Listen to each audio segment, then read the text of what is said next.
everyone. Welcome back. So we're back on the truck today. I did a video earlier about the sponsors and all that kind of stuff. But tonight we're going to work on the truck. So I'm still waiting on the POS unit.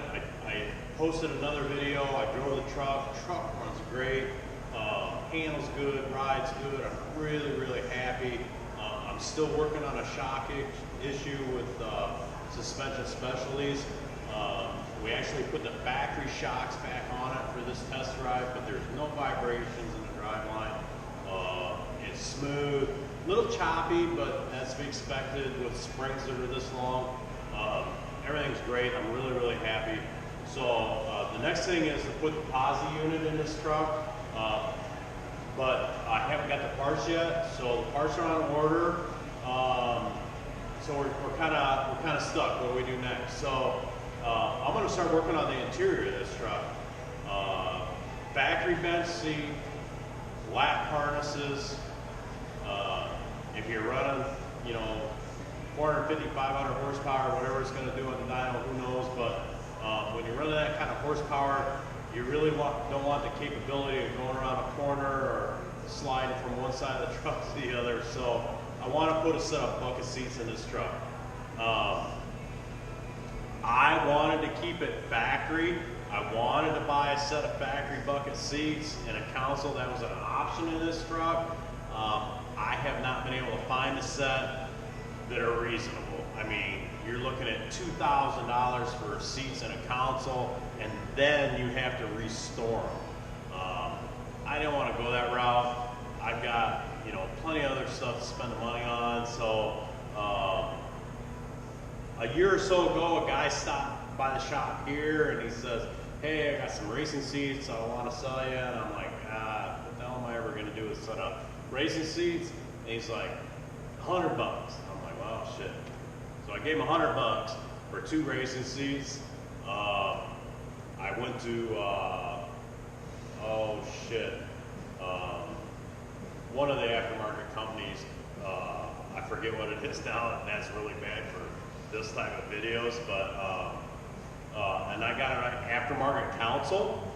So we're gonna put Classic Industries, I think is what it was called. But we're gonna put a set of bucket seats in this truck with, it looks like a factory console, but it's not. It's an aftermarket console.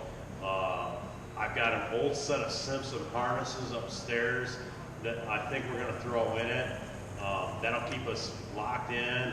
So I'm gonna have to build some risers for the seats and get everything done. But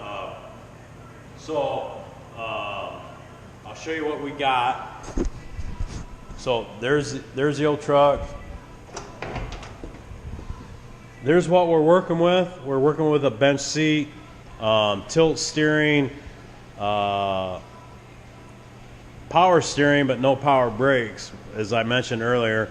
But it's factory, so we're gonna wrap all this out of here and see if we can get the buckets to work. We'll measure from the floor to the seat area and try to duplicate that as best we can with the buckets. And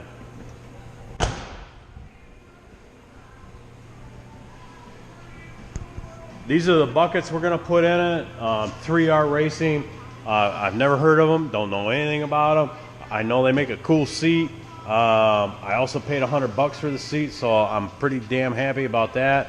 Here's the console we were talking about. It looks factory, but it's not. It's an aftermarket console, but it's got lots of storage. My thought is when we Classic Industries is who it is. I got their seat right in there. There you go. $193. $193 for the console. Classic Industries. It looks really close to factory, but it's not. So we're gonna put the seats in. We're gonna put the console in. I'm gonna have to build pedestals for the seats. Should be pretty good. I'm looking forward to it.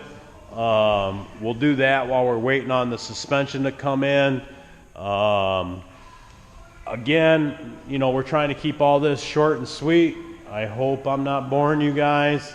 Feel free to comment. Feel free to yell at me and scream and say, why'd you do that? Why'd you do this? But again, 2 days out there, we got 4 followers. I'm thrilled as hell. Keep tuning in, keep listening, and I'll keep telling you what's going on. Hopefully we'll get to Seaway real soon, and I'll show you what's going on over there. Thanks, guys.